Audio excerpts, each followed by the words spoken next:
Comrade చంద్ర రాజేశ్వరరావు గారు భారత స్వాతంత్ర సమరయోధుడు, న్యాయవాది, తెలంగాణ సాయుధ పోరాటంలో నాయకుడు అని సిపిఐ రాష్ట్ర కార్యదర్శి గుజ్జల ఈశ్వరయ్య అన్నారు. ఈ సభలో సిపిఐ నగర కార్యదర్శి ఆకిటి అరుణ్ కుమార్ అధ్యక్షత వహించారు. ఈశ్వరయ్య మాట్లాడుతూ చంద్ర రాజేశ్వరరావు తీరాంధ్ర ప్రాంతపు సంపన్న రైతు కుటుంబంలో జన్మించారని 28 సంవత్సరాలకు పైగా భారతీయ కమ్యూనిస్టు పార్టీకి జాతీయ ప్రధాన కార్యదర్శిగా ఉండి 1992లో అనారోగ్య కారణాల వల్ల విరమించుకున్నారని, అంతర్జాతీయ కమ్యూనిస్టు దృక్పథంతో సామ్రాజ్యవాద వ్యతిరేక ఉద్యమాలను, శాంతి ఉద్యమాలను ముందుకు తీసుకువెళ్లినందుకు రాజేశ్వరరావును ఆర్డర్ ఆఫ్ లెనిన్ అవార్డుతో, Soviet Union order of Dimitrov అవార్డుతో, బల్గేరియా అలాగనే చెక్లసోవేకియా, మంగోలియా దేశాలు అవార్డుతో సత్కరించినట్లు ఈ సందర్భంగా తెలియజేశారు.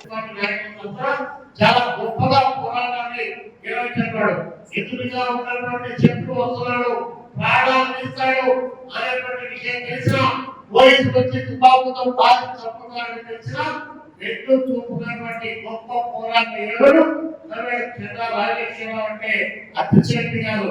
ఈ భారతదేశంలోనే కాదు, ప్రపంచ దేశాల్లో ఉన్నటువంటి అనేక దేశాల చేత ఆయా దేశాల్లో ఉన్నటువంటి ప్రతిష్టాత్మకమైనటువంటి అవార్డులు అందుకున్నటువంటి గొప్ప వ్యక్తి. సోవియట్ యూనియన్ కమ్యూనిస్ట్ పార్టీ అధికారంలో 1915లో జార్నాలు కోసి ఆ విషయాల్లో అవార్డులు పొందినటువంటి ఏకైక వ్యక్తి భారతదేశంలో చంద్ర రాజేశ్వరరావు అంటే మరి మనం ఒకసారి మనం ఎలాంటి లేదు, ఎలాంటి వ్యక్తులు, ఎలాంటి పోరాట యోధులు భారత కమ్యూనిస్ట్ పార్టీ కళలో వాళ్ళ తల్లిదండ్రులు అయినప్పటికీ ఆ కళ తల్లిదండ్రులు ఈ దేశం కోసం వారి పిల్లలు ఇలా త్యాగాలు అందిస్తే ఆ త్యాగాలు ఉద్యమించినటువంటి గొప్ప వ్యక్తి కాదు.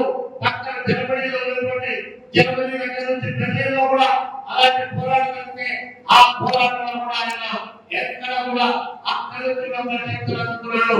అదేవిధంగా భారతదేశానికి పాకిస్తాన్కు మధ్య యుద్ధం తగ్గొస్తే ఇందిరాగాంధీ గారి నాయకత్వంలో ఇందిరాగాంధీ ప్రధానమంత్రిగా ఉంటే మరి ఈ దేశం పైన పాకిస్తాన్ వాడు దండయాత్ర చేస్తా ఉంటే అలాంటి పాకిస్తాన్ దండయాత్రను వ్యతిరేకిస్తూ ఈ భారతదేశంలో ఉన్నటువంటి ఈ వీర జవాన్లు ఎవరైతే మన సైన్యం ఉందో ఆ సైన్యం మధ్యనే పోయి భారత కమ్యూనిస్ట్ పార్టీ జనరల్ సెక్రటరీ గా ఈ భారతదేశానికి కంటికి రెప్పలాగా మీరు కాపులా కాస్తున్నారు.